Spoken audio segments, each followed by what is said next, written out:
Blog Talk Radio. You know, my homie Tretch from Naughty by Nature once said, if you ain't from the ghetto, don't come to the fucking ghetto. But I'ma let one of our most immaculate tall guys take us all through the ghetto. My nigga Rick James. When I was a young boy, growing up in the ghetto, hanging out on corners, singing with the fellas, looking for the cute chicks, trying to find me big fun, looking for some trouble, for anyone who give me some. I was young and crazy in the ghetto, didn't know what my life would be in the ghetto. I was dumb and oh so lazy. Something had a spell on me in the ghetto. You wanna know what I'm talking about? I'm talking about ghetto life. Talking about ghetto life. You wanna know what I'm singing about? Talking about ghetto life. Ghetto life. Talking about ghetto life. In the ghetto. So we be taking them chances while we search for the answers. We be smoking them cancer sticks. Police provoking motherfuckers. We dancing and we be dodging them bullets. They be popping off fat as shit.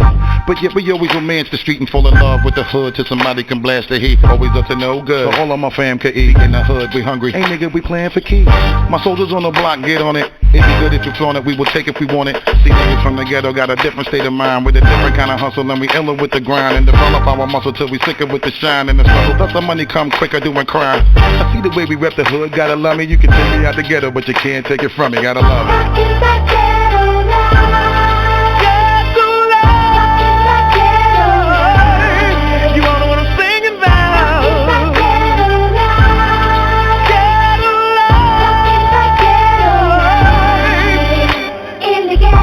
That's where we get into that street shit. Hustle hard, try to get money quick. In the ghetto. It's where I got my name from. I learned to get money and I got all my game from. It's where you eat with a bunch of the wolves and get the hustling as hard as you could. In the ghetto. Until your cake stacking shit'll get good. Throw a block party for the whole hood. With them burnout cellies, talk crazy, sell drugs in front of Poncho Deli. Crackhead chicks still smoke with babies in their belly. In the prison elevators till the lobby all smelly. It's where I keep my ratchets, get my instincts and survival tactics. Ain't nothing like the hood, nigga, I don't care. You survive it in the ghetto, you can make it anywhere. Gotta love it.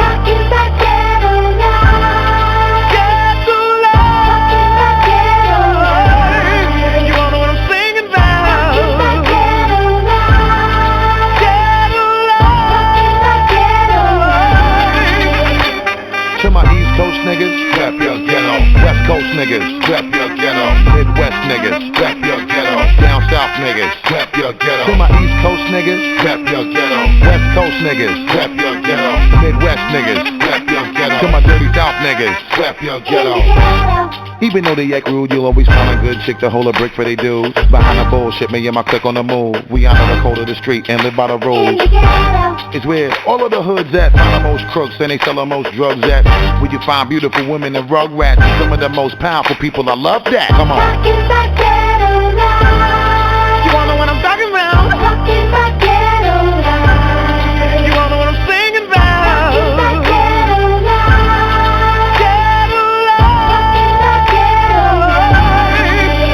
In the ghetto. Never mind who you thought I was. I'm Rick James, bitch.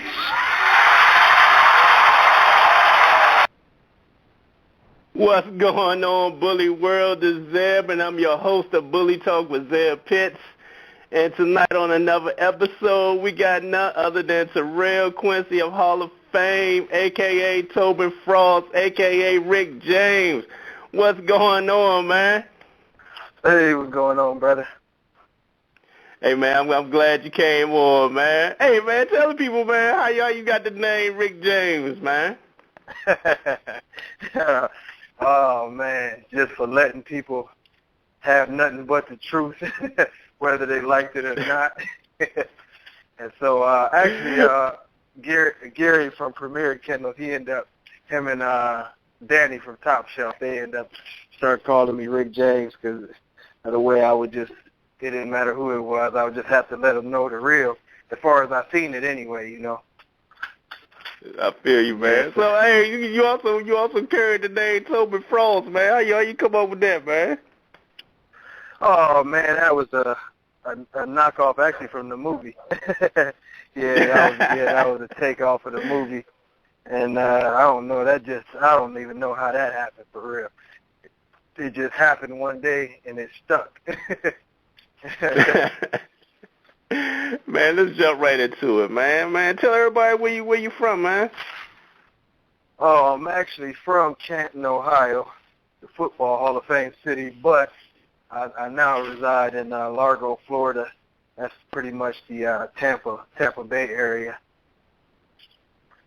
Okay, man. Tell me about life growing up in Ohio, man. I know that's a big, huge football town, man.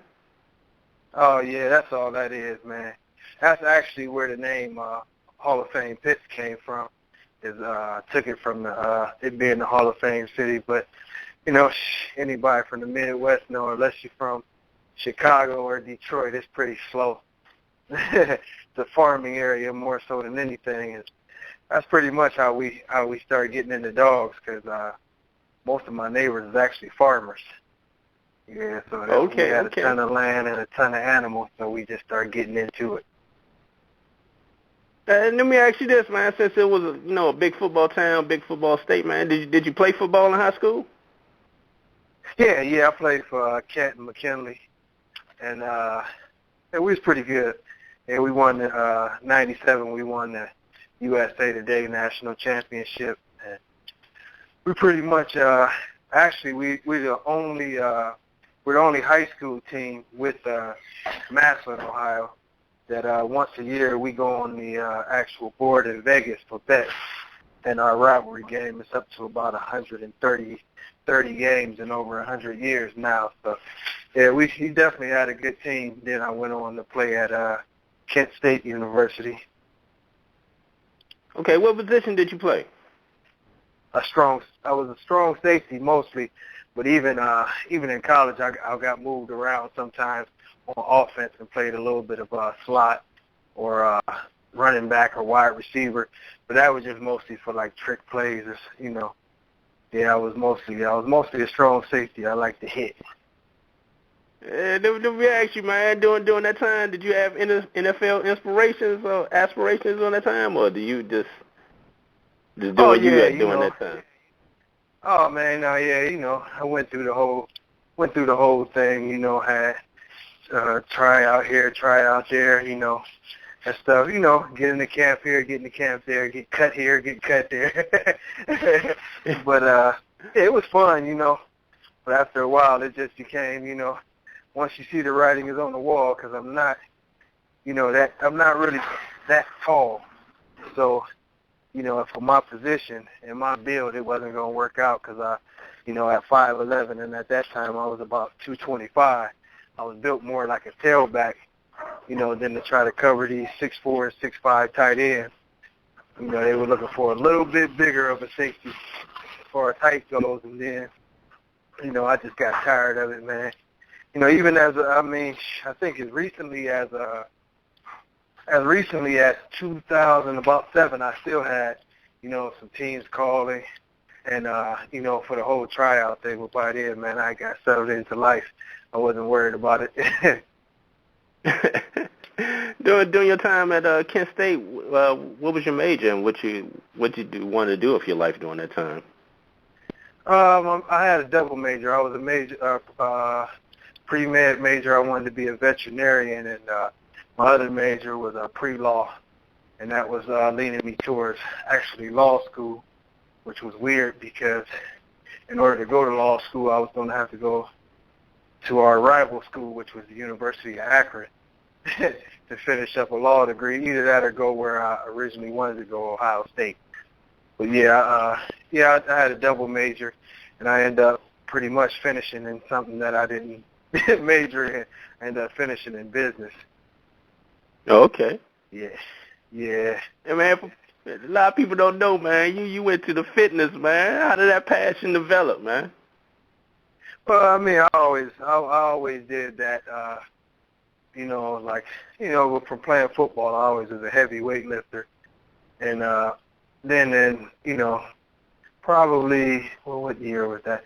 That was about 2005. I ended up buying into a franchise of Powerhouse Gym, in northeastern Ohio, and it just went from there. But I always loved to lift weights. I've always been a bodybuilding fan and a powerlifting fan. And yeah, that's been one of my things. I'm still into it now, as a matter of fact. Man, what you benching right now, man?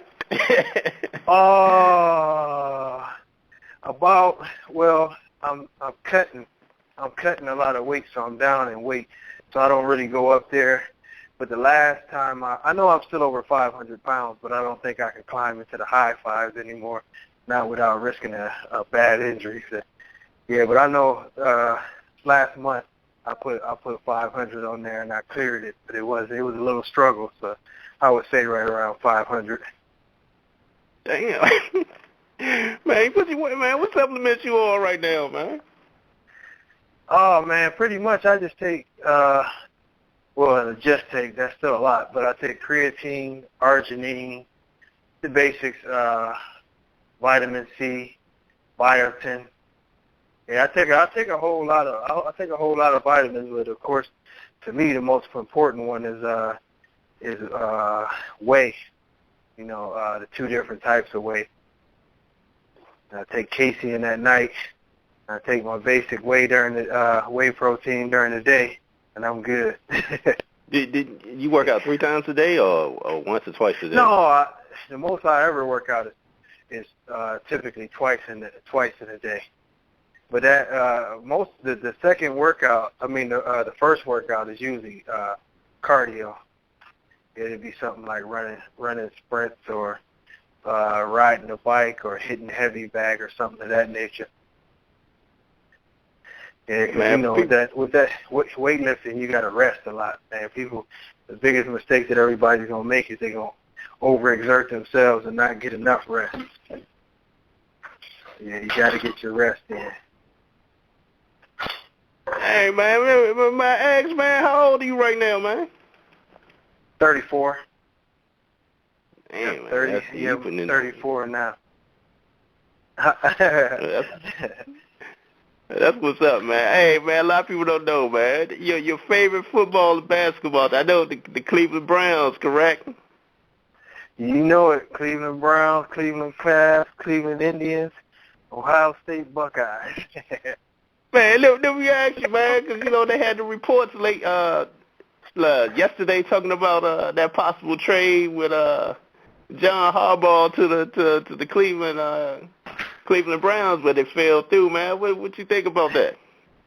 I think it was a good shot, but I think they messed up. They should have never fired the coach they had in the first place.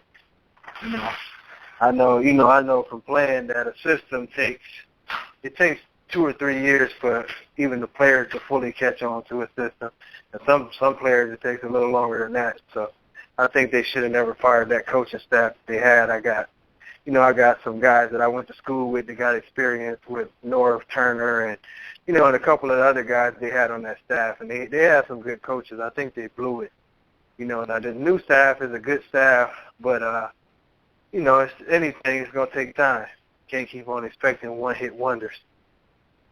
Man, who you think y'all going to land for a coach? Well, they already landed this guy, Pettit or whatever, the defensive coordinator from Buffalo.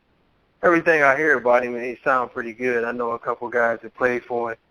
Say he's a hard-nosed dude and real detailed. So it's one of them wait-and-see things. I think the best move they did is they got Kyle Shanahan as an offensive coordinator. So now if they do get a good quarterback in the draft or whatever, he's creative, so he'll make something happen with it. Yeah, you took Kyle Shanahan away from us from the DC, from the Redskins. No, we needed to change. Didn't want him no more.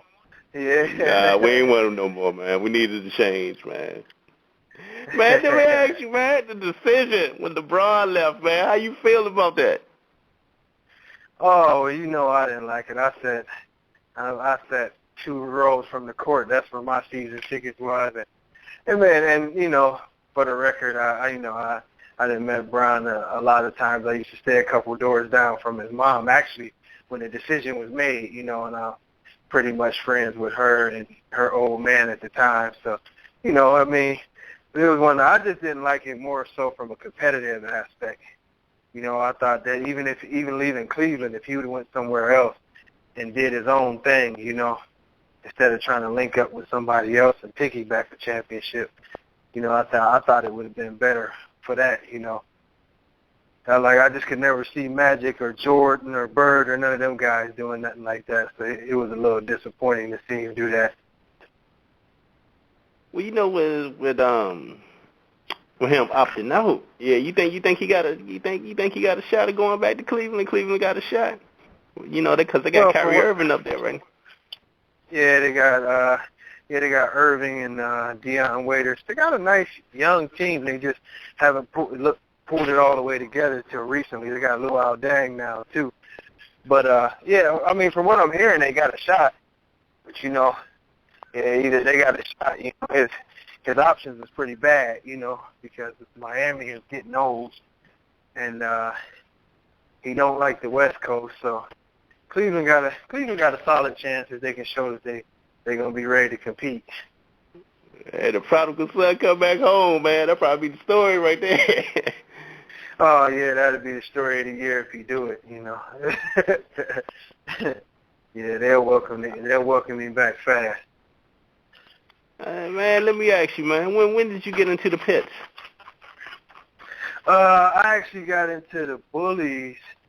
I got into bullies actually when I was about right around 18 years old. Because I had Rottweilers. I started with Rottweilers when I was a little younger, actually. And I had Rottweilers and bullies at the same time. But I didn't actually, like what most people would consider, get into bullies until probably about, I would say right around 2001, 2002. I was into them, but I only had one or two, and I was doing more studying and researching and going to shows to see, you know, what was what, because I had, at that point in time, I knew how to, you know, look at a dog and sort of break the dogs down and stuff like that because of my experience with Rottweilers. And yeah, I was studying, but yeah, it's been a long time. It's been about 16 years since my first encounter with bullies and a lot of the guys, you know, that was doing it back then. You know, during that time, what bloodline were you dealing with? Well, actually, I had a little bit of both. I had a real nice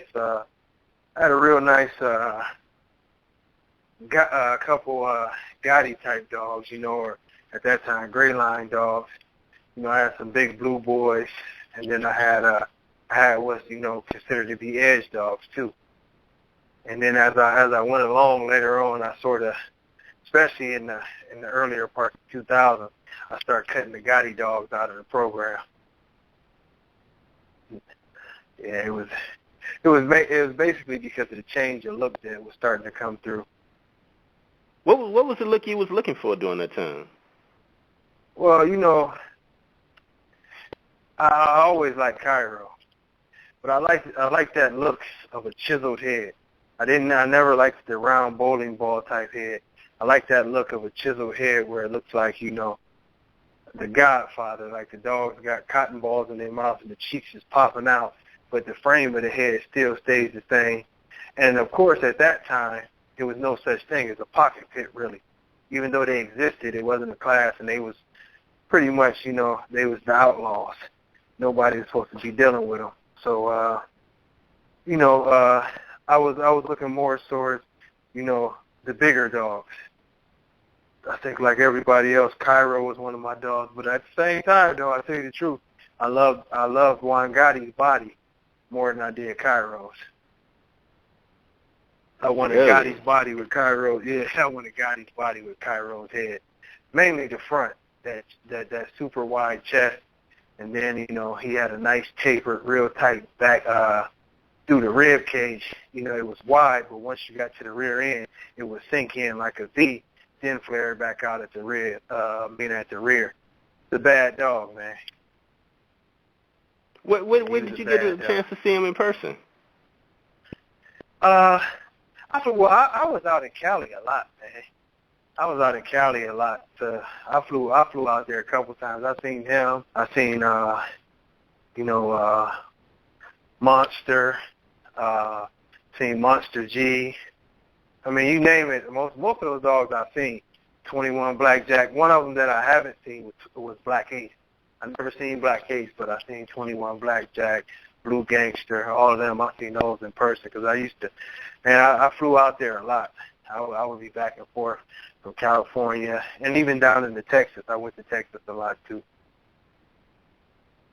So during that time, it was a lot of shows out in the Cali and the Texas area during that time. Yeah, you know, and it was. Or was it more like more like meet and greets? That's basically what it was. It was meet and greets. You had Larry from Blue Nation. He was putting it down with some real shows, you know, in the early 2000s. He was one of the really. For the most part, he was probably the first person that actually tried to do something similar to a registry with the bullies that I can think of. You know, I think, if I'm not mistaken, I think his was like the BKC or something like that at the time. And, I mean, you know, you'd be surprised, like a lot of people don't know now, but, you know, it was big back then, you know.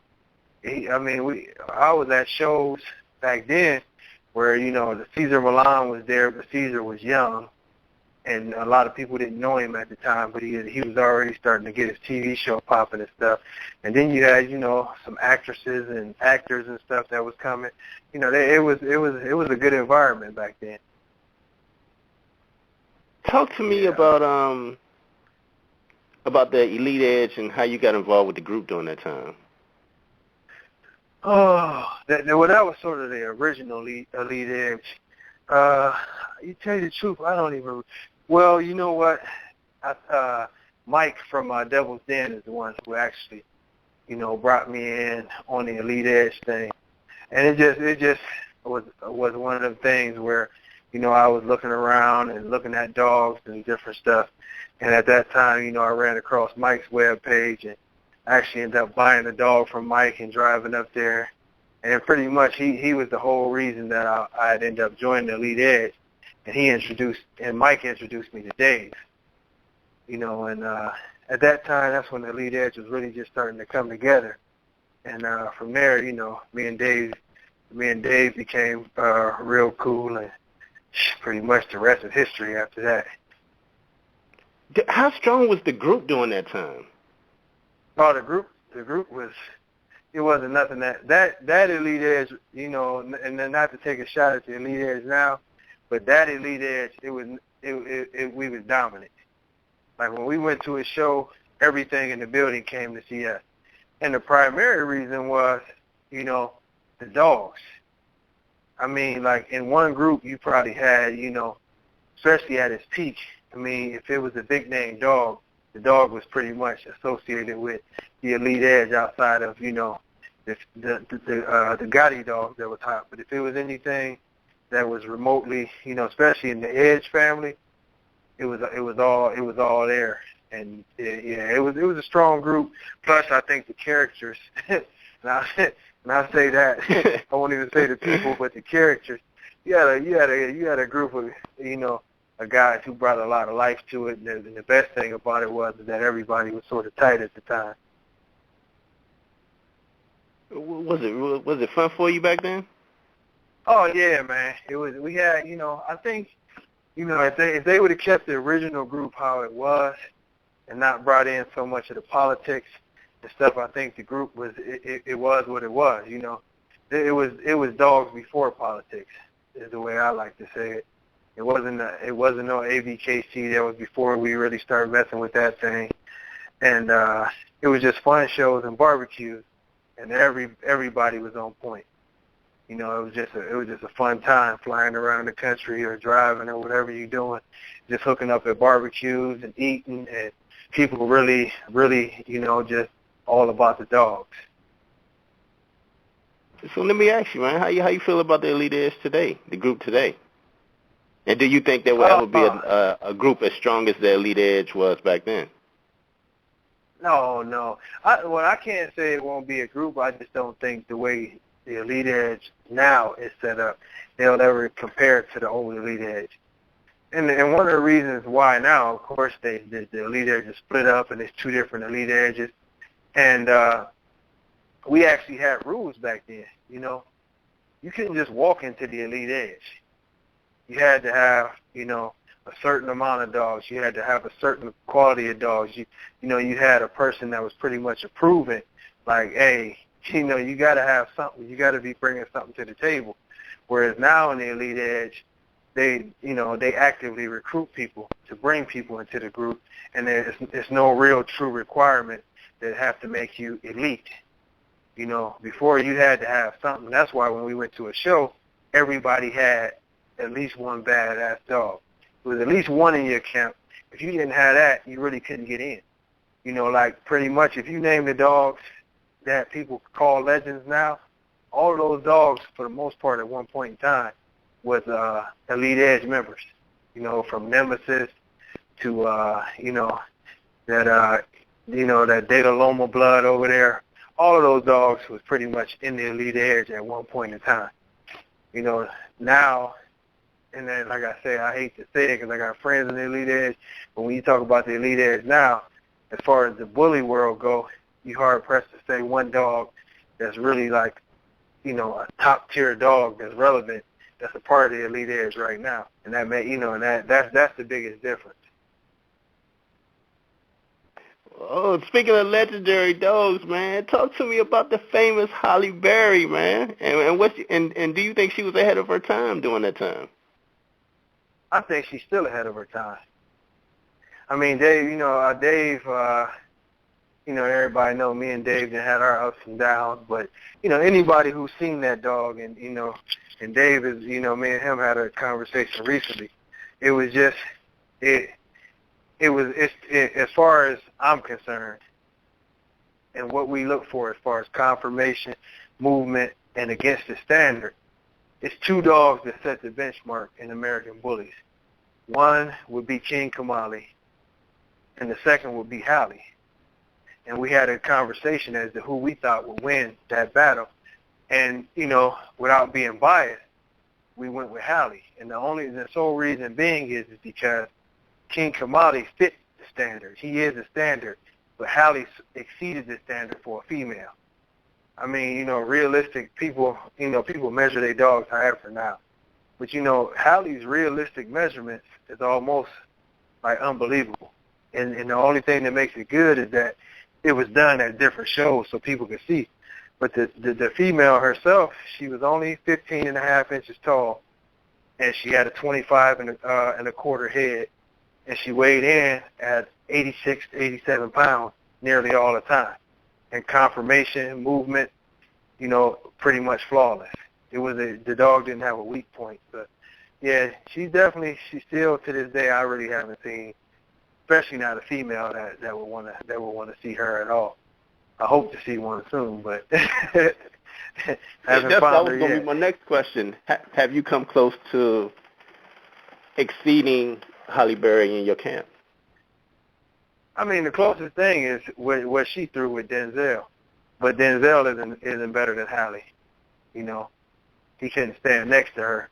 So, you know, the basic plan is, you know, that you have to go off of in breeding standpoint is because there is no Halle, you have to use Denzel to try to get it. And I've seen some signs, but the breedings that I really want to do to try to pull it out haven't happened yet. But I have the females here because those breedings consist of bigger females. Because that's the element that I think, you know, and most people don't recognize that, but I haven't done a lot of breeding with Denzel. Everybody else has. That's why I retired him, and now I get a chance to go ahead and restock my yard, and I had the females I want. But I think one of the mistakes that most people made when they was breeding him or bringing bitches to him, and I say a mistake, but he's produced a lot of champions and a lot of nice dogs with those people. But you needed a bigger female if you wanted Halle, because Halle was bigger than him. He's carrying a lot of Gargoyle's gene, which Gargoyle was barely a 50-pound dog. You have to bring a big female with good structure to the table. So I'm going to be doing a lot more breedings with bigger females. And, you know, it still ain't it's far from a guarantee that you ever produce a once-in-a-lifetime dog like that again, but I think I can get close. Well, let me ask you this. Let's backtrack a little bit. With that breeding, before Gargoyle, you had planned to go with Paco to Hollyberry, correct? Yeah, yep. Why was what happened to switch over to Gargoyle? It's a lot that's debatable about that. You know, I've heard all kind of rumors, and a lot of people who stand by their rumors that the breeding was sabotage. Because at that time was the time when I had decided to leave the Elite Edge, and pretty much I was making, you know, me and the guys who left, we were making a lot of noise. I don't know if you remember those MSN boards, but we had those things jumping with our own. And yeah, see, a lot of people don't know you had to get invited to that. Yeah, you had to get invited to those, you know. You know, and you know, bottom line is when I called Marco about the breeding, and it was already paid for, everything was in you know, in motion with it. You know, he said at the time that Paco didn't have really no straws. He wanted to hold on to his last straws because at that time, that's when Paco had got poisoned. And, you know, and once I had seen Gargoyle, I said, I sort of had an idea. I said Gargoyle might fit better because, you know, most people didn't recognize that Paco isn't that small of a dog. He's small, but what people like now, Paco would have been too big for the pocket class. It's funny to say that now, but he really would have been, like, people would have looked at Paco as damn near a standard, even though his height was still fitting right at the top of what a pocket is. He would actually been considered a little bit too big. And when you see Gargoyle was pretty much what people wanted a pocket now. So, you know, I felt good, and after looking at his pedigree, I felt good about Gargoyle. You know, it would have been nice to get the Paco breeding done just because the type of producer he was, but, you know, with the plan B. Let me ask you this also, because you brought up King Kamali. Was that ever a consideration, King Kamali to Hollyberry? Yeah, actually I had, because she was definitely the foundation of what I was doing. Actually, out of her breedings, she had 4 breedings that was supposed to happen, and a possible 5th. And those breedings were all pretty nice dogs. Where she did actually get bred to Little Row, and they had a litter, and we had an accident that killed those puppies. It was more so my fault for not doing proper investigation, but my lawn guy had sprayed all these pesticides at the time, and I wasn't paying no attention that he did it, and I was letting her in and out of the house, and that pretty much killed those puppies because she had got it all over her, rolling around as usual and going back in and feeding them. So the row breeding did happen, and those puppies did look incredible, you know, but they only, like I say, they died the first week because of, you know, me not paying attention. But then, you know, it was supposed to be Paco, which that turned into Gargoyle, and that worked out good. Now, her other 3 breedings were that I had planned on, well, possible. It was 2 for sure. Like I said, that one was a possible, and that possible was Remy. But the other 2 for sure that I wanted to get done was King Kamali and Hef. Yeah, because, you know, I believe in running breeding after breeding, then retiring the bitch. I don't skip heat. I just run them all straight. And then once the female's done with those 3 or 4 breedings, then go ahead and fix her and let her live the rest of her life out. Let me ask you something. What was the largest show you were a part of?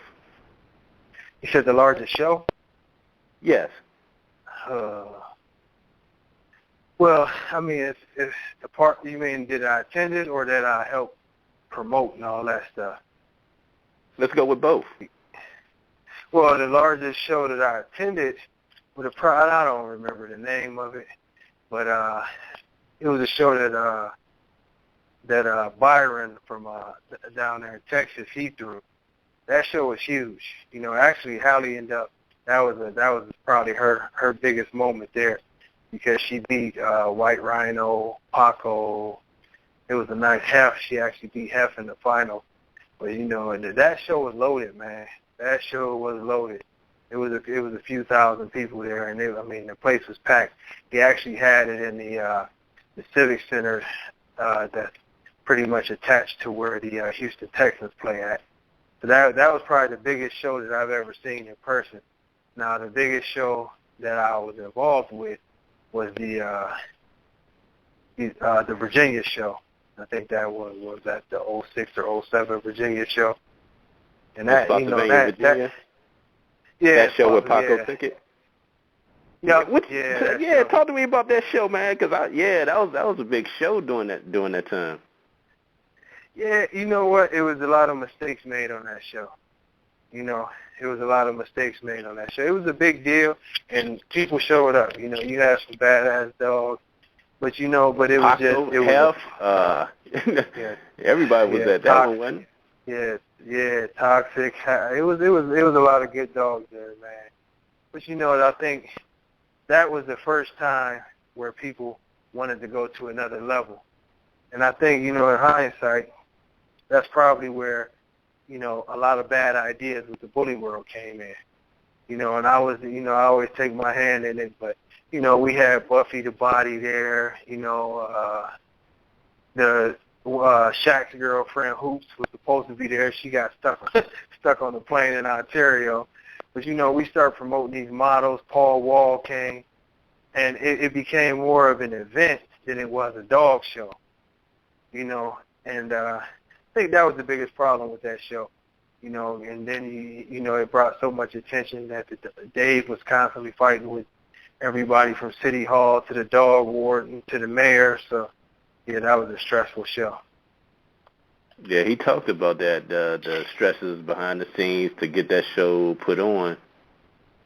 Oh, yeah, it was a constant battle, It even went down to the point where,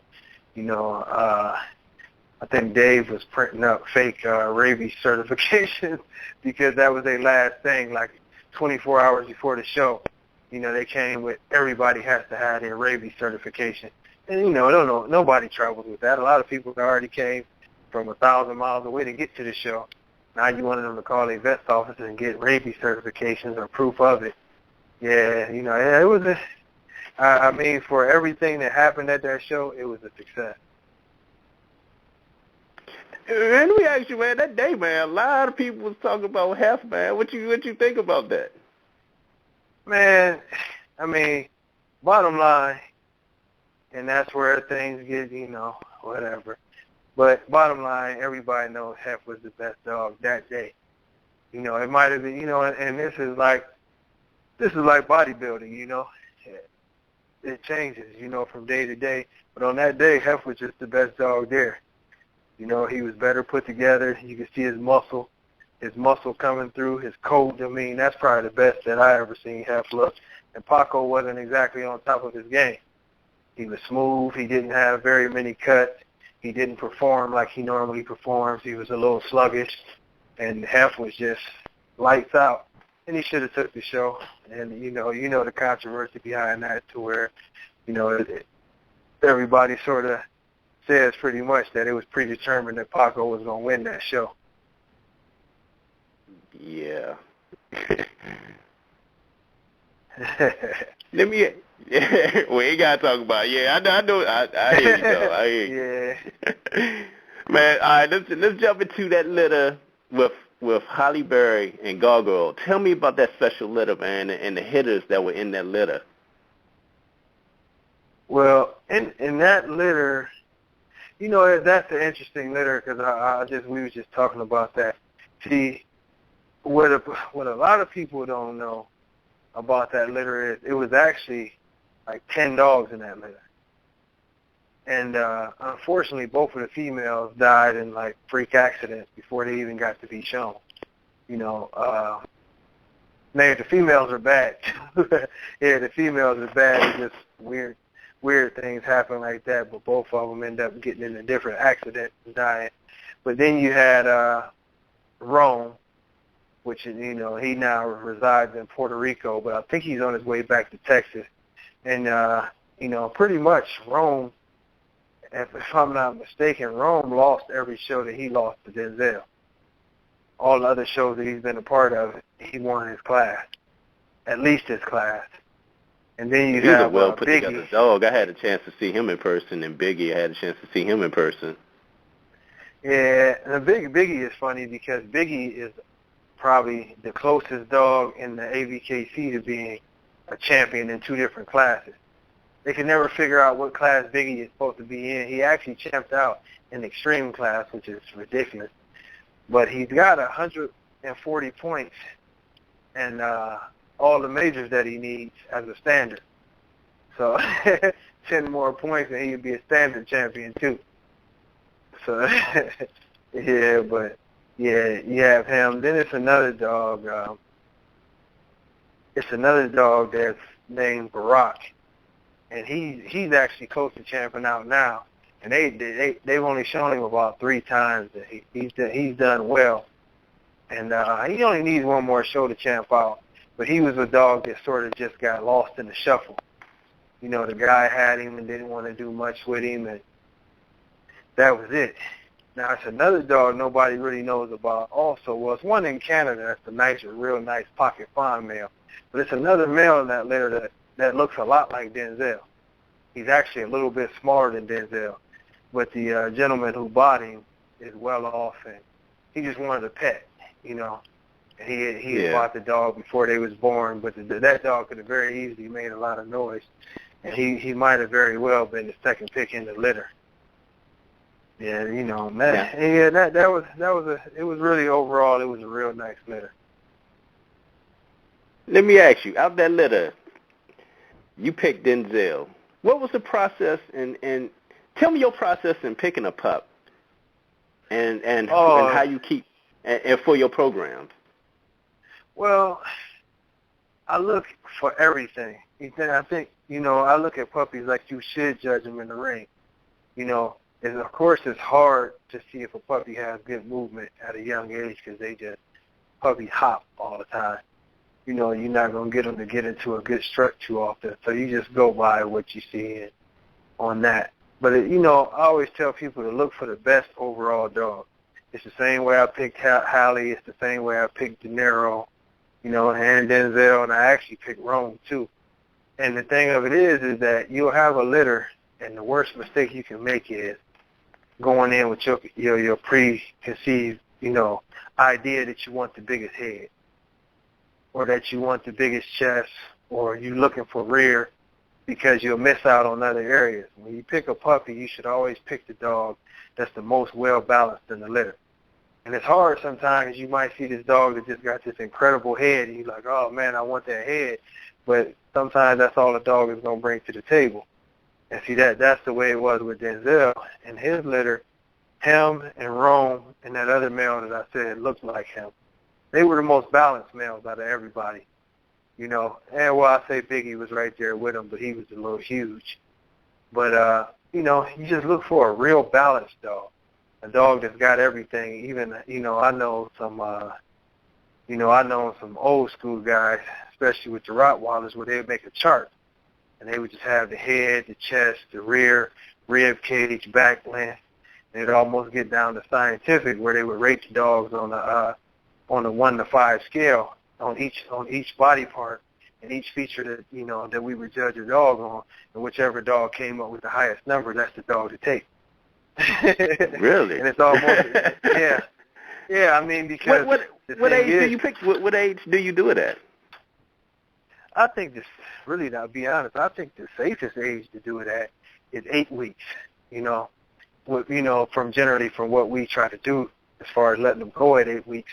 I mean, I would prefer to keep them to 3 months if I could, but you know, I most people try to go at 6 weeks, and I do pretty good at 6 weeks myself. You know, I just had a litter off of Bistro, and as the dog's grown now and they're just now hitting over 3 months, I made the 2 right picks this time, but it was just the same factor. You got to put everything on the table and make sure that you're picking a well-rounded dog, and don't start talking about what's the biggest of this, the biggest of that, or color. You know, because most people think I picked Denzel strictly because he had the markings of Hallie, and that definitely helped me, you know, make up my mind a little faster. But he just had the best overall of everything. Him and Rome did. Well, let me ask you this. Speaking of now when you were talking about the bistro pups, how hard is it for you to place a pup today in the right hands compared to when you first got into the bullies? I think it's easier for me. The thing that I get a bad reputation for is the same thing that makes it easier for me to, put a puppy out there. People who come to me generally know how I feel about most everything. So it makes it sort of easy because I have people who definitely, a lot of people want to show their dog, and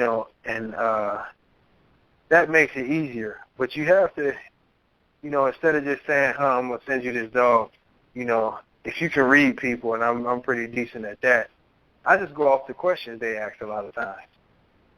If a person is asking me about, color and what color is the most popular to sell puppies and,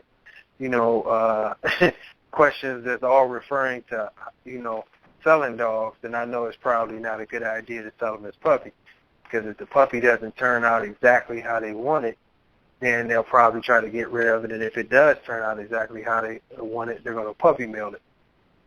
So you basically ask them the general questions of how much experience they got with the dogs, what's their plans, who's their favorite dogs, have they shown any other dogs or do they have any other pets? And, and then pretty much if they give you good educated good educated answers, or they want to ask you a lot of questions, you probably have a good buyer. But but you can tell if the interest is anything outside of the dog, then you sort of have to brush them off in a nice way. Yeah, because I honestly say, man, I made those rookie mistakes also. Like when I got my female, man, the first thing I was looking for was the color. I wanted a short black with white, a short shot color. And the guy at that time, Dwayne at TKO Kennels was like, man, you want to look for the structure, man. But I was so hell-bent set on a certain color, man. That's the way I roll. And it wasn't until you get the experience in talking to different people that you have to go outside of the color and look for the structure like you were talking about. Yeah, because structure is everything. You can change the color. You can change the color on the dog left and right, You can change, colors to me is the easiest thing to do, But structure, once you mess up the structure, you mess it up, You mess it up. That's one of the reasons why I can't understand. And, hey, like I tell you, I always keep it real, but there's certain dogs out there that are known for throwing horrible hips. So no matter how popular these dogs get or become, once you decide to add that trait into your program, it's there. And it's going to stay there. And they talk about breeding it out. Hips is not a thing that you breed out. I don't know how much experience you have with Rottweilers, but that's why the hip issue with Rottweilers is so big. That's why when you look at a Rottweiler's profile from a real breeder, they tell you what the pin hip is on the dog, because that feature, and whether it's a genetic issue or it's a good quality, that's something that's really, really big with those dogs, not only because they move, how they move and their weight, but it's the issue that bad dogs with bad hips are going to keep on throwing them. And in the bully world, people just don't care, Well, let's talk about that then. Man, how you feel about everybody breeding now? Everybody's a breeder. What's your thoughts on that? I think that's the biggest crock of bullshit, period. And I'm not saying this because, I have a few of the more popular studs, that come through my camp or whatever. But when you breeding a dog, you should be breeding to dogs that are superior and producing superior dogs. Nowadays, you get people who they're a breeder, not even sometimes 18 months later, And I think that's sort of how I talked about when I said, back in the day with the Elite Edge to where we at now, it's the same thing where you have these guys who everybody wants to be in the pictures. Everybody, they got on T-shirts that they look real cool. But I don't know if you noticed this, and a lot of these pictures with these dog people nowadays, you don't even see a damn dog. Or you just see 30 people standing around one dog, but they all breeders. It's just like that. The whole everybody's a breeder thing is just ridiculous. I mean, even at this point, after all these years and people sort of beating my door down to get puppies and stuff, I still don't do a lot of breedings because if a breeding doesn't make sense, I'm not going to do it.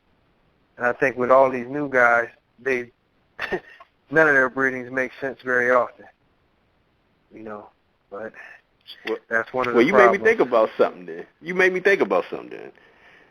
Today, do you see, then it was a lot of anticipations for special breedings, like the big anticipation with the Holly Goggo breeding.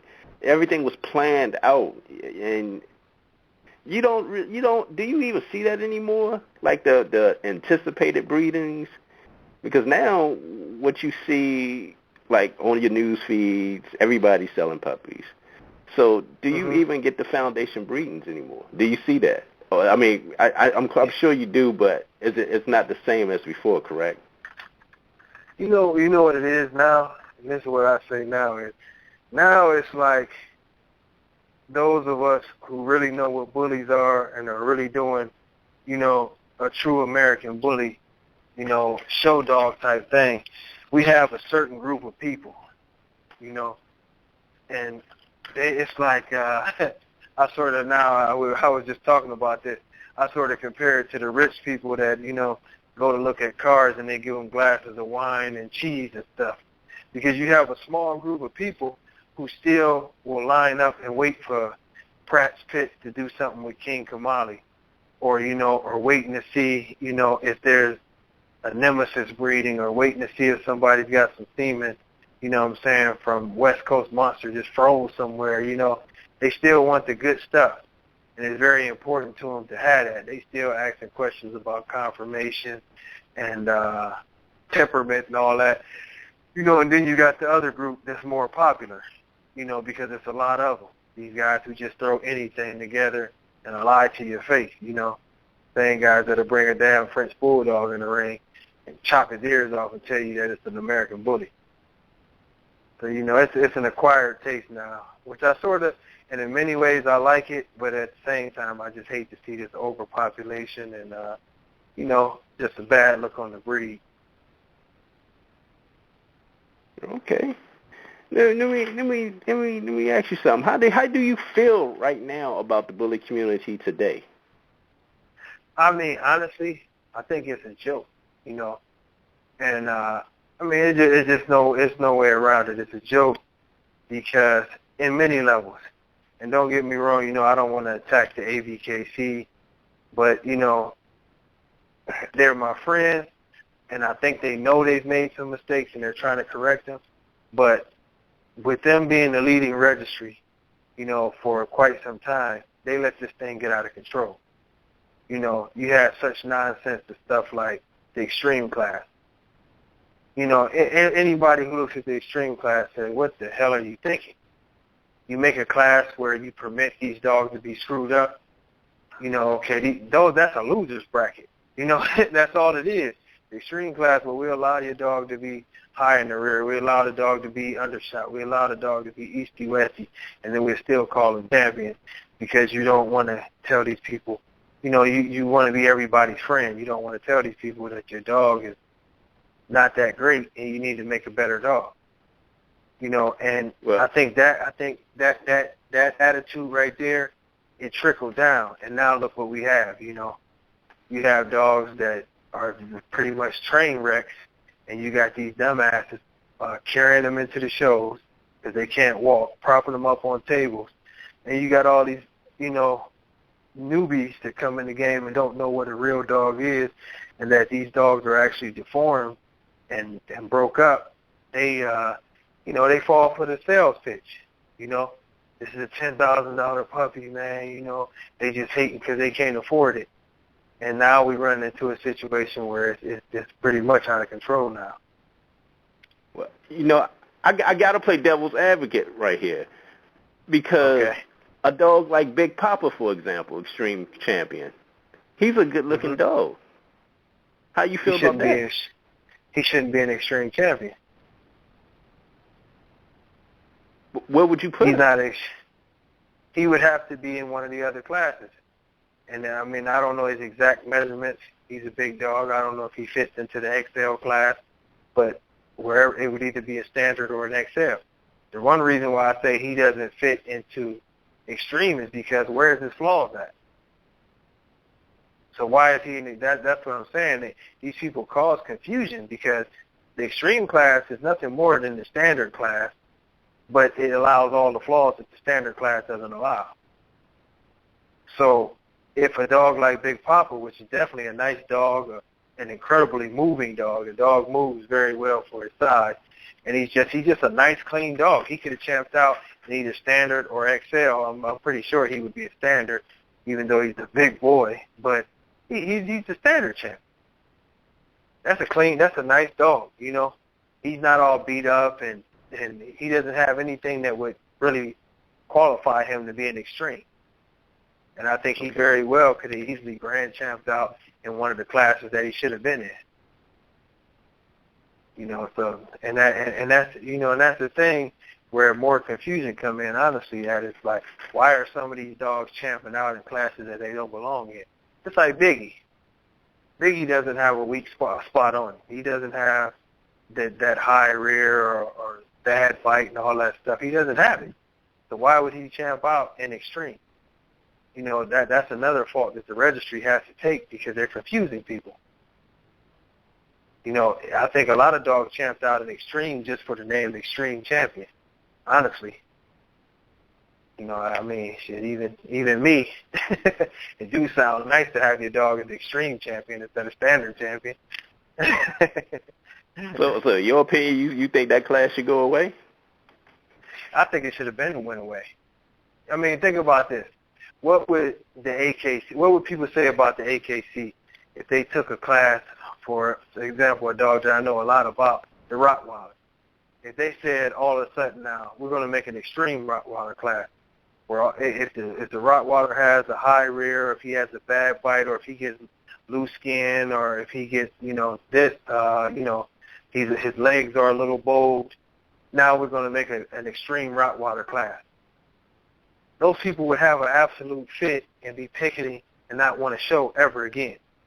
Because for one, they know that a lot of these flaws are health issues, like the elbows and the shoulders and a bow in the back, or, that sway back. All of that, everybody knows that those are health issues. You know, those are issues dealing with the joints that eventually cause arthritic conditions and also spinal issues, which a lot of people wonder why so many of these dogs die young. If the body is thrown off and it affects the spine also affects every other bodily function, including the lungs and the heart. So, but nobody would accept that.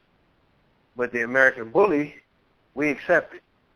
Not only do they accept it, they promote it. It's just ridiculous.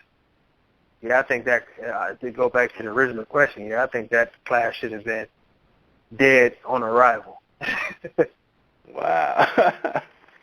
I mean, you remember back when Remy and Thing, they used to kill those dogs.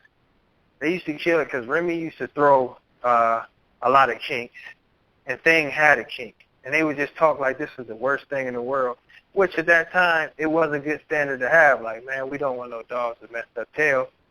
You know, we don't want consistently, if the dog is consistently throwing messed up tails, and get him out of here. Thing didn't throw the tails, but he had a tail. So people would be a little bit iffy on Thing, just like Gargoyle. That was our standard that we, Eastie Westie was like, oh my God, kill the dog. It was like that. You gotta cut this dog's nuts off right now. And he can never be bred. He can be a lovely pet, but in the extremists, like our good buddy Ed Shepherd would say, hit the dog in the head with a shovel. I mean, it was a time where, of course, I I just say fix the dog, don't kill the damn dog. But I mean, you had that I was just going to ask you that. If you knew a dog was not fit to be studied out in a program, and you knew it was going to be a pet quality, do you fix the dogs before you sell them? Yeah. Well, sometimes, depending on who the buyer is or whatever, I let them go ahead and do it if they want, because if they want them as a puppy or whatever, you just follow up with them, but they'll never get paperwork. And most of the time, those, I deal with a lot of people who are really not trying to spend $1,000 or more on a puppy. And, I end up placing them with them, and just the dog end up having a good home, I mean, like, people sometimes I have dogs disappear. People are like, what happened to that one dog? I just seen things in the dogs that I really didn't like. And, I can always find a home for them. But definitely, they'll never see the light of day again as far as the breeding program goes. Let's talk about Denzel. He's champion in 3 registries, correct? Yep. Yeah, not the IBKC. I'm sorry, the ABKC, the BBCR, and the UBKC, which the UBKC got bought out by the RKC, but he will get a chance to show RKC and IBKC. So I'm going to try, before it's all said and done, in the next 18 months, because he's still in really good condition. He looks a lot like he did years ago, so he's holding up well. So I'm going to try to let him go ahead and champ out and see if he can be the first or probably the only champion to have championships at 5 registries. Damn. Let me ask you about that whole UBKC situation, man. Why do you think it failed? You know what? It was, the whole idea of it was good, but I don't think that Lou's heart was into it. I really don't, I mean, sometimes, they go back to the theory of a rich man and his toys, Initially he was into it, and, once he saw how much work it was, and he's driving Lamborghinis and Ferraris and taking all his vacations, he just didn't want to work, He had a really good idea as far as pushing the standards and making everything to a nice level, and going after the same type of prestige that you would see with the AKC Westminster show. I mean, it was a big idea, but like I know, if your heart's not into something, it won't never work. And it just his heart wasn't into it. Oh, okay, yeah. I was wondering what had went on with that whole situation. Let me ask you, because you said you plan on taking them into other registries to champ out. You plan on going to the RKC Nationals this year? Yeah, I plan on, me and Fabian, we go way back, and he's a good dude, and I really want to support him. And I'm getting to a position to where I can support, more things that he's doing. So I'm definitely want to make it out there to the RKC National. Okay, that's what's up, man. Let me ask you this. In your eyes, who's the closest thing to the complete dog right now? Good question. It's several dogs. And having a picky eye, I would say, I'm going to tell you one dog that I like, and he might not be everybody's style, but that's Shifu. I don't know if it's his color or what, that people don't really go crazy over the dog after he won nationals. But he's very clean and he's very complete. But he might not be everybody's style because he's not really a big, bulky dog. He's just a really clean, nice pocket, Now him, I think he would fall into that category. Of course, the dog who's chasing the title this year is Gold Rush. And Gold Rush is a really, really nice, complete dog. I think the only thing that you could take away from him is that he could have a better head. But as far as his body and stuff goes, he's on point. But I mean, as of right now, I would still say the closest thing to the most complete dog that I've seen, in my personal opinion, would be Shifu. And you know, I know some people are gonna ask me about Denzel. The thing why I would pick Shifu, Denzel carries more muscle and bone by far than Shifu, and he can match him on confirmation. But where I would give Shifu the edge is that he has tighter skin, and that's a big issue to me with American Bully, because it's in the profile. The dog is supposed to have, you know, skin like a glove. Yeah, so I think I would go with that. Speaking on that, yeah, because I'm going to ask you about that with the tight skin. What's your thoughts on that with the American Bullies today? Do you feel as a lot of people cheating, putting Bulldog in, or is it just the traits that they're breeding for? Man, it's so obvious. Look, now it can happen, because I'm gonna tell you, with a lot of these dogs having dwarfism traits, you know, you will see extra skin. You know, a lot of people, that's one of these things too, you know, is that that whole dwarfism and bulldog thing, you know, what you asked about the bulldog, it can be, you know, it can be a gray area. And one of the reasons why, you take that into a gray area is because, you know, I was around when I seen the pocket come in. And the pocket, it has a lot of quality that you would think, okay, I can easily make this with a bulldog. And I think that's where they started the bulldog thing in there. But, you know, going to your original question is about the skin issue. That loose skin, it definitely comes from people cheating the game, you know. And it's become obvious. We see these dogs that look just like French bulldogs and English bulldogs with cropped ears. What's your thoughts on the Shorty Bulls? I think it's great. I think the thing that makes a Shorty Bull great is that there's no lies behind the dog. The dog was created for a purpose to make a healthier version of the bulldog, and a dog that was in that same type of size range but would actually have some drive and wouldn't pass out as soon as sunlight hit it. And I think, you know, it's no different than people who made Labradoodles and different stuff like that. It's a great idea, and it's built on honesty, you know. And I think that's the biggest difference between that and the exotic. I take you're not a fan of the exotics.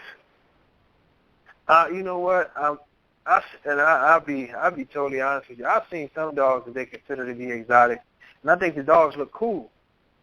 But the biggest problem that I have with the exotic is the way these people lie. For one, they lie about where the dogs come from and what they're doing with the dogs. You know, so now you make it horrible, you know, right off the top there. You're continuing to lie on and on and on and try to slide them in as American bullies. And then, the second biggest issue I have with them is that they have total disregard for the health of the dogs. You know, if a dog has extremely, you know, deformed legs, he's an exotic. You know, or if the dog has, you know, anything that's a health issue, it's an exotic. And I mean, you know, not to pull no punches, but as you see, you know, on a weekly basis, somebody is putting up a post that another exotic died. You show me the 4-year-old exotic, and I'll show you a dinosaur. Wow. Wow. They die, you know what I mean? It's not, and I feel bad for people because if they do care about their dogs like I care about mine, and I'm sure you care about, you know, your dogs or whatever, you know, you care about your animals. But at the same time, yeah. I don't know if they care, you know, because I've seen these dogs, you know. Pratt just was talking about that, like, you know, these people are coming into dog shows putting dogs in baby strollers because the dog can't walk. But you still want to bring the dog to a show. And you want to breed it, talking about his stud fee is $5,000. How the hell can you have a stud fee and he can't walk? You know, that's my biggest. People always think that my exotic thing, I don't know what the hell they think. But my thing with the exotics is just the fact that you're creating something that it's almost like animal abuse. You know, these dogs are suffering, and they're not trying to make a better dog. You hear it here from Rip James himself on that issue, man. I want to read a quote from you. Thank those who try to hurt you. Enjoy whatever pain you may endure. Embrace your struggles and thank God. No matter what you've been through or going through, you're still here, stronger, wiser, and better. Let your adversaries fuel your fight for happiness and peace. Spread the love in your heart as freely as the devil spreads his hate. Victory will be yours. Love will be yours. Most important, peace will be yours. Don't let anyone take that away from you. So my question to you is, how important is God in your life today? Oh, very important, man. Yeah, very important. You know, and I'm just a different type of person when it comes to God, you know.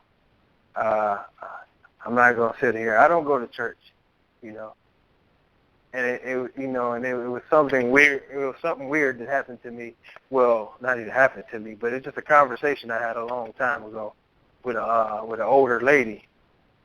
And I never, as a kid, I used to always, you know how that go. Grandma said you got to go to church. You got to go whether you want to go or not.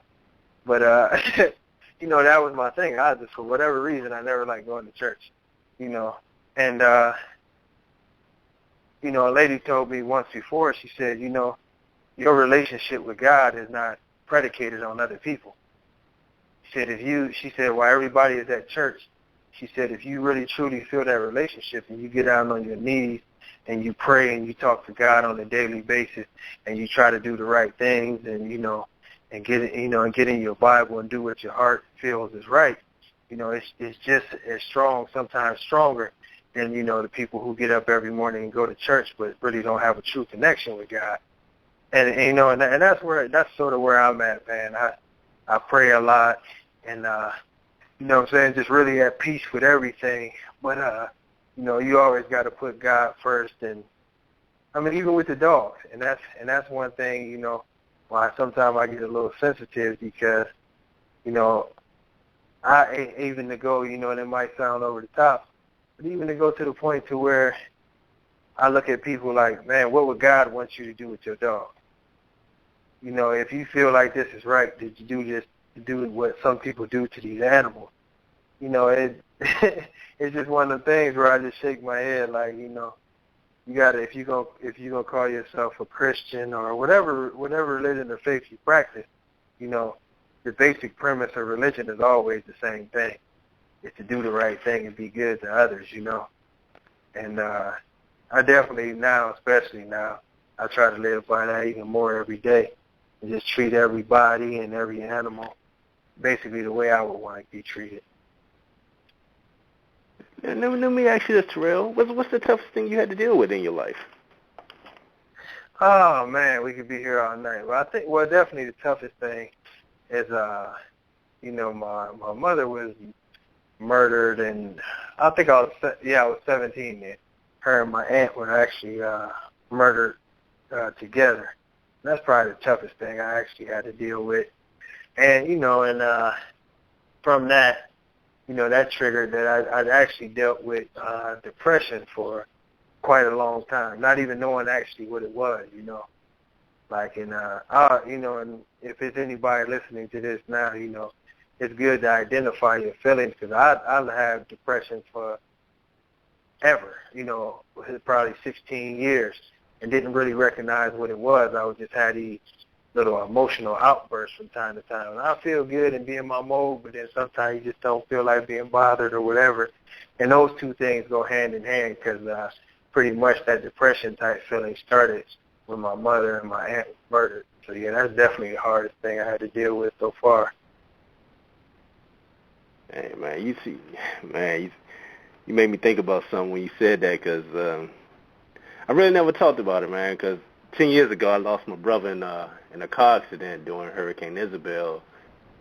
And during that time, I remember I had to go, you know, by me being a mortician, I had to go pick him up at the morgue, and that was tough, man, because just to get that call to say he was dead, that hurt me, man. And then you got to go pick him up, embalm him, and I remember hitting the road because he got buried down in North Carolina with my father. The rest of my family from the Carolinas are buried, and the funeral home from North Carolina came and picked him up, and I remember that Friday I was going to head out to the funeral, and my wife got the call from my wife. It was time, and never made it to the funeral because my daughter was born the day of the funeral. So, man, depression was tough, man. I remember I had to go to counseling and everything behind that, man. So, but it ain't no shame in it, though, man. Yeah, man. It's times when you happy, times when you sad, times when you mad, and drinking a lot. About it. Yeah, so, But but I think one of the things, with us being men, and and the way we raised up, men have it harder with depression because, we supposed to be tough all the time, and a lot of times, you don't express, even if you know you're feeling off your game, you feel like you ain't supposed to say it because you don't want to stress everybody, whether it's mom or your aunts or grandma or your wife. You don't want to stress them with your troubles. But at the same time, that's why you probably seen me put some stuff up in regards to that. I just urge people, if you do feel some kind of way, it's nothing that's, nothing to be ashamed about. Just go seek some help for it so you can get on with your life and get back to normal, feeling like yourself. That's what's up, man. Let's get on a lighter note right now, man. Well, what's up next for TERRELL and Hall of Fame Bullies, man? Oh, man.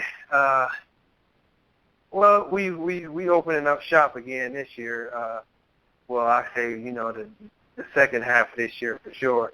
I got a lot of new castmates to my little circus where, I got a lot of new friends and allies, and we're going to be at a lot of shows, IBKC, RKC, ABKC, and of course, we still good friends with the BBCR, and they're supposed to be picking up. So we just going to be out there.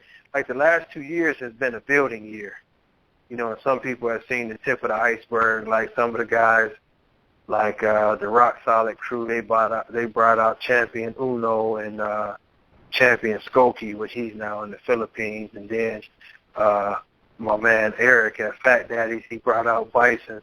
And Bison, champed out overnight pretty much and knocked off some big-name dogs in the process. And most of these dogs are under 18 months.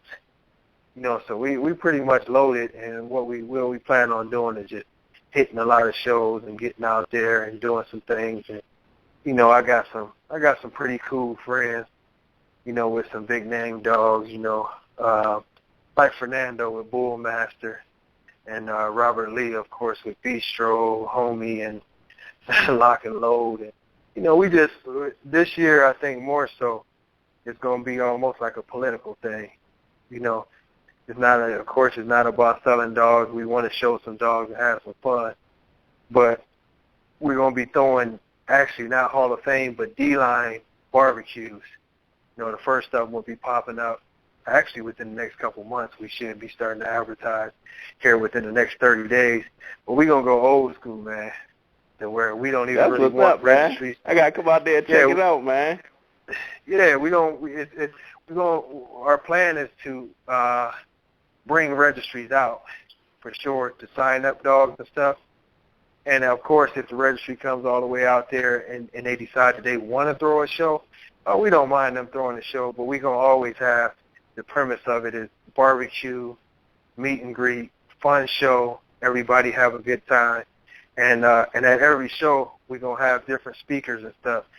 Just give seminars on how the dog is really supposed to be, be done. And there'll always be somebody knowledgeable, like Dave Wilson himself, or Ron Ramos, or, Fernando, or if we, pull in Carlton Pratt.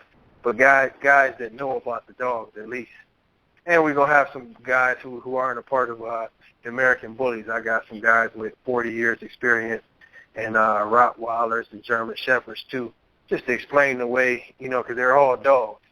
So they all work pretty much the same, Man, I'm looking forward to it, man. Our time is winding down, man. Any last shout-outs you want to give before we get out of here? Oh, man. Well, I appreciate you having me on, and, I really, not so much a shout-out, but just more so, if it's people listening, especially, newer people in the game, I just want to tell them to think about the dogs first. At the end of the day, it's nice to have trophies, and it's nice to get patted on the back for your work or whatever, but make sure that your dogs are happy, you're taking good care of them, and even more important, that they're healthy. Because at the end of the day, I think people tend to forget that these dogs are, creatures that have feelings, and they bond to you, and they really look at you as a friend, whether you look at them as a piece of property or not. So don't betray the dog, and just put the dogs first, and have fun with them, and let them live a happy life. And the rest of the stuff will come together. Man, I want to say again, man, from the bottom of my heart, man, thank you for coming on tonight, man. Anytime, thank you, man, for sharing your story with the people. Thank you for sharing your story tonight with the people, man. And, man, we're going to chop it up real soon, man. I appreciate everything, man. Oh, for sure. I'm going to be headed up your way before the summer, so we'll get together for sure, fam. All right, man. You take care, all right? All right, you too. All right. Later. Man, I want to thank each and every one who tuned in tonight with Bully Talk with ZEB Pitts, man. Tonight, man, Terrell just put it out there, man. So, man, you got a chance to hear his story tonight, man. I thank each and every listener tuning in tonight. And as we do every Sunday night, man, we go out on a positive note, man. Thank you all. God bless. Peace.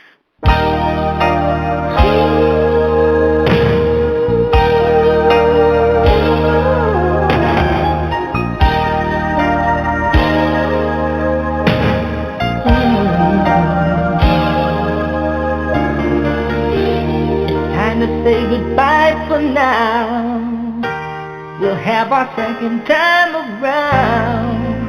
But before you go, there's something I'd like to say. Everything's not what it seems. There's a stronger force behind the scenes. He's around every day. He's right there when we call. In him is where my strength lies. I lift my eyes beyond the sky. Only he can save my life, and only he can hear my cry. I wanna thank you, God, for giving me one more chance to raise my voice and to sing your praise. I sing it out loud, I sing it all day. This song is my prayer I give to only you. I know it can't compare to the gift from you.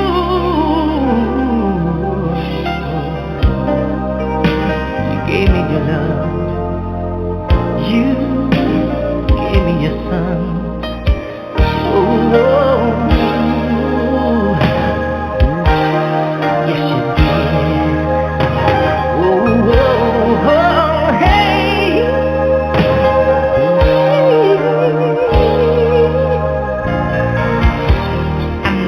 some who don't believe. Sometimes it's very hard to see.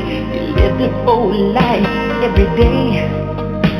Some things don't go your way. But to be without is not his will. There's cattle on 1,000 hills and they're all yours to claim.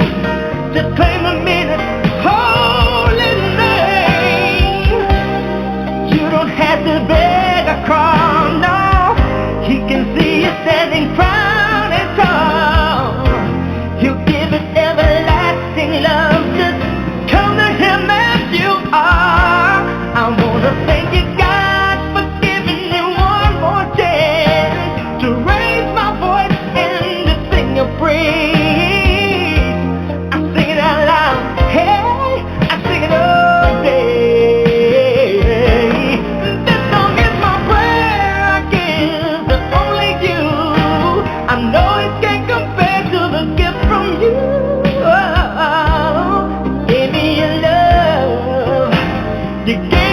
yes, sir.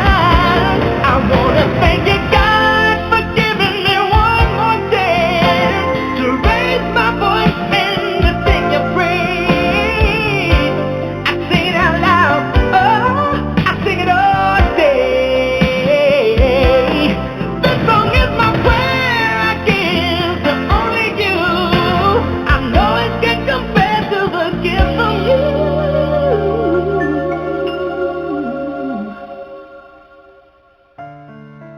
You gave me your love. You gave me your son. Now I say amen.